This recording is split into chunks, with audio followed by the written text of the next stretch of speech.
Do you really believe you could just uproot your parents and move them into our home without even consulting me first? I asked, my voice trembling with a mix of anger and disbelief. Ryan, my husband of 6 years, glanced up from his laptop with a smirk that had become all too familiar and despised.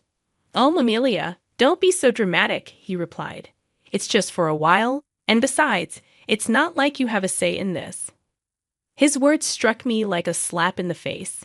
This house, a charming two-story nestled in a quiet suburb, wasn't just any house.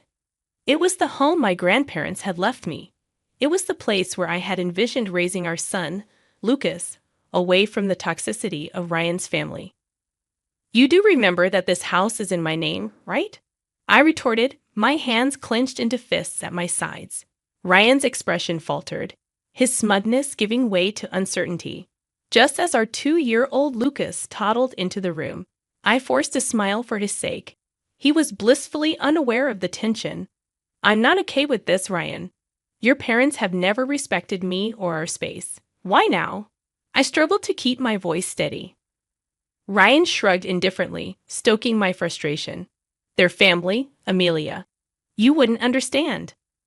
The word family echoed in my mind mockingly. My own family, who ran a small but beloved coffee shop in town, had always been my sanctuary. The doorbell rang, interrupting our standoff. Through the peephole, I saw them. Ryan's parents, suitcases in tow, ready to invade our lives. "Fine, Ryan, let them in. But this isn't over," I hissed, handing Lucas to him before opening the door. "Amelia, darling," cried Ryan's mother, sweeping past me without a second glance. His father followed, a stern man who had barely acknowledged me since our wedding day. As they settled in, making themselves comfortable in my living room, I felt a sense of intrusion that was all too familiar. This was just the beginning, I realized. But as I watched them, something within me shifted. I was done being the compliant daughter-in-law bending to their whims. Retreating to the kitchen, my mind raced. This was my home, my sanctuary, and I was ready to fight for it. The following days turned into a blur of unwelcome changes. Ryan's mother, Elaine, had a way of making her presence known in the most suffocating manner. She rearranged my kitchen, criticized my parenting, and treated our home as if it were her own. "Lucas shouldn't be eating that, Amelia. It's not healthy," Elaine chided one morning as I prepared Lucas's breakfast. Returning a sharp retort, I felt the familiar sting of her judgment. "He's fine, Elaine. It's just cereal," I sighed, shaking my head. "In our house, we believe in a proper diet. You really should learn." Her comments were like needles, each one pricking at my patience. Ryan, as usual, was of no help, buried in his work and oblivious to the growing tension. One evening, as I put Lucas to bed, Elaine barked into his room. "He's still not sleeping through the night. You must be doing something wrong." Her words were a slap in the face, undermining my efforts as a mother. "I'm doing the best I can," I snapped, unable to contain my frustration. "Your best isn't good enough. Maybe if you had a real job and some structure in your life," she retorted. I felt the surge of anger. "This is my house, Elaine. You're a guest here. Don't forget that." Her laugh was cold and dismissive. "Oh dear, Ryan never mentioned how delusional you are. This is his house too, and as his mother, I have every right to be here." The following day, I reached my breaking point. I found Elaine in Lucas's room, going through his drawers. "What do you think you're doing?" I demanded, my voice trembling with anger. "I'm just organizing." "This room is a mess," she replied, not even bothering to look at me. "That's it. I want you out of my house now," I exclaimed, feeling a mix of fury and desperation. Elaine turned to face me, her expression one of mock surprise. "Your house? Oh, sweetie, you're just the wife. This is Ryan's house too, and he wants us here." I stormed out of the room, my mind racing with 1,000 thoughts. Ryan's betrayal, Elaine's intrusiveness, the way they dismissed my feelings. It was all too much. I had grown tired of being pushed around, weary of my home being invaded by people who had no respect for me. That night, as I lay in bed, a plan began to form in my mind. I was going to take back control of my life, my home, and my son's future. Ryan and his parents had crossed a line, and it was time for them to learn that I wasn't going to be their doormat any longer. The fight was just beginning, and I was ready. A few days later, Ryan dropped a bombshell during an already tense dinner. My parents need to stay with us longer. Their house is undergoing renovations, he said nonchalantly, as if it were the most natural thing in the world. I felt my blood boil. Longer, Ryan? We never discussed them staying in the first place, I objected. He shrugged, avoiding my gaze. It's just for a few more weeks. What's the big deal? The big deal is that your mother treats me like an intruder in my own home. I snapped, my frustration reaching its peak. Elaine, overhearing our conversation, chimed in with her usual condescending tone. Amelia, you're overreacting. We're family. You should be more accommodating. Their words echoed in my mind, fueling a growing resolve. I wasn't going to let them walk all over me anymore. It was time to fight back. The next morning, I called my brother Alex, who had always been my confidant. They're taking over my life, Alex. I can't take it anymore. I confessed, choking back tears. Alex's voice was firm and supportive. Amelia, you need to stand up for yourself. Don't let them bully you. It's your house, your rules. His words were the push I needed. I decided to confront Ryan, but this time I would be prepared. I gathered evidence of Elaine's overbearing behavior, the rearranged kitchen, the disrupted routines, her constant belittling comments. Confrontation day arrived. I waited until Elaine and Ryan were in the living room. We need to talk now, I announced, my voice steady despite the storm raging inside me. Ryan looked up, surprised by my tone. What's this about, Amelia? He asked. It's about your parents, Ryan. Their constant interference, their disrespect for my boundaries. It ends today, I declared, holding up my list of grievances. Elaine scoffed. This is ridiculous. We're just trying to help. Help by undermining me at every turn, by treating me like I don't matter in my own home. I countered, my anger palpable. Ryan shifted uncomfortably. Amelia, they're my parents. We can't just kick them out, he protested. No, Ryan. They're guests in my home, and they've overstayed their welcome. Either they leave, or I do with Lucas. I ultimatumed, my resolve unwavering. The room fell silent, the gravity of my words hanging in the air. I saw the flicker of realization in Ryan's eyes, but it was Elaine who spoke first. You wouldn't dare, she hissed, her facade slipping. Watch me, I retorted, my voice laced with determination. That night, Ryan's parents packed their bags. As they left, Elaine shot me a venomous look. You'll regret this, Amelia, she warned. But as the door closed behind them, I felt the weight lift off my shoulders. It was the first step in reclaiming my life, and I was ready for whatever came next. The days following Elaine and her husband's departure were eerily quiet. Ryan's demeanor had shifted to one of cold detachment, his interactions with me minimal and strained. I found solace in the peace of my reclaimed home and the joyous laughter of Lucas. One evening, as Lucas played with his toys, Ryan announced, I've got to go on a business trip. I'll be gone for a few weeks. His tone was indifferent, as if our strained relationship had taken a backseat to his career. Fine, I replied curtly, barely concealing my relief at the prospect of his absence. After Ryan left, the house felt different, liberating even. I started to revert the changes Elaine had imposed, each alteration feeling like a small victory.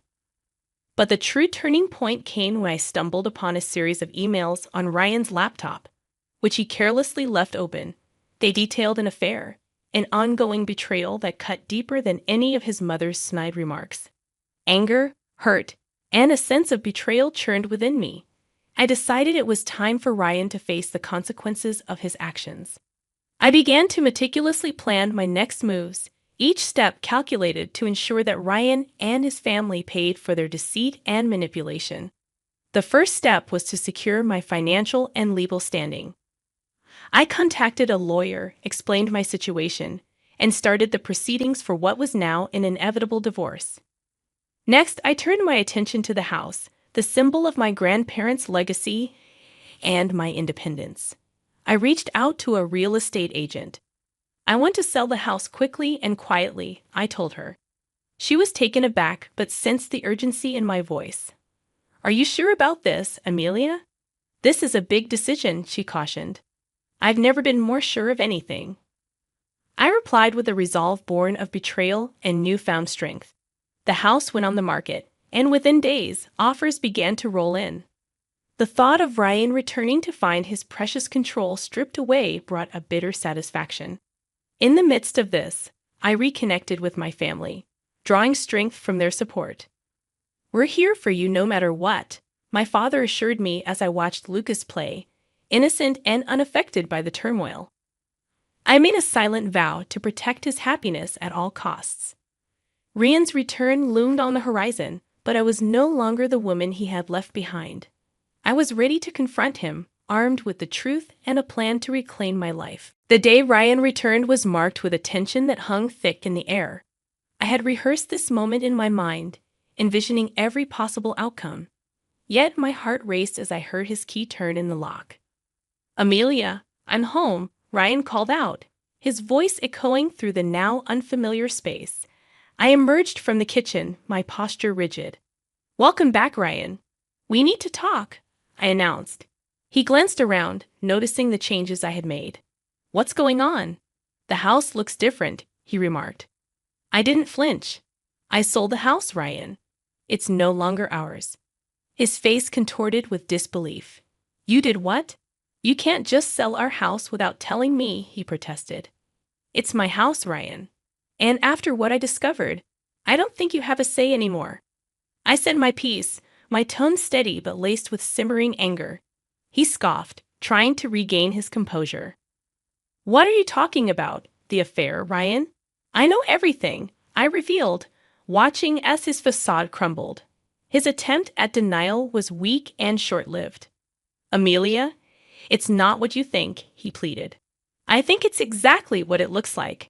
You betrayed me, our family, I retorted, the hurt evident in my tone. Ryan's expression shifted from shock to anger. You're overreacting. We can work through this, he insisted. There's no we anymore, Ryan. I'll file for divorce, I declared, handing him the papers. The ensuing conversation was a blur of accusations and denials, but I stood my ground. The man I had married was gone, replaced by a stranger fueled by selfish desires. As he stormed out, vowing to fight the divorce, I felt a sense of liberation mixed with apprehension. I had taken the first step towards a new life, but the battle was far from over. In the following weeks, the reality of our situation became public. Ryan's parents, once so imposing and confident, were now caught in the crossfire of their son's indiscretions. Their attempts to contact me were met with silence.